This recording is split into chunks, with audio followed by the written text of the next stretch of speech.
তাহলে এখন তোমরা কি করবে? এখন আমার এখানে পুলিশ আধিকারিক এসেছিলেন, উনি বলেছেন প্রিন্সিপাল সেক্রেটারি ম্যামের সঙ্গে আমাকে কথা বলবেন, উনি কী কী কাজ করেছেন সেটা আমাকে দেখাবেন ওনার প্রসিডিওরটা।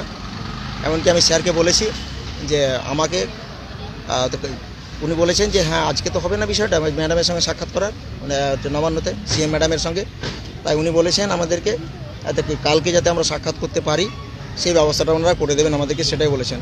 আমরা আপাতত ভেতরে যাই, উনি কী বলছে দেখি, তারপরে আমরা বাকি ডিসিশনটা নেব। তাহলে আজকে যে আত্মহত্যা করবেন বলেছিলেন, হ্যাঁ। সেটা কি ক্যান্সেল করলেন?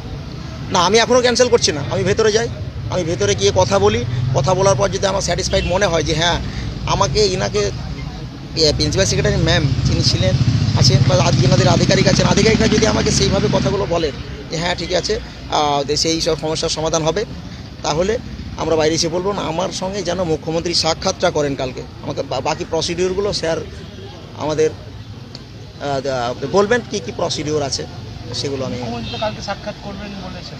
হ্যাঁ, তো সেই ব্যাপারে না ওনারা যোগাযোগ করবেন আমাকে, আমার সঙ্গে কথা বলার জন্য সেটা বলেছেন, কিন্তু আজকে হবে না সেটা উনি বলেছেন। তাহলে আজকে যে বলেছেন 1টা থেকে 4টের মধ্যে মানে মৃত্যুবরণ করতে পারেন, সেটা তো ক্যান্সেল করা হলো না, আজকের মতো।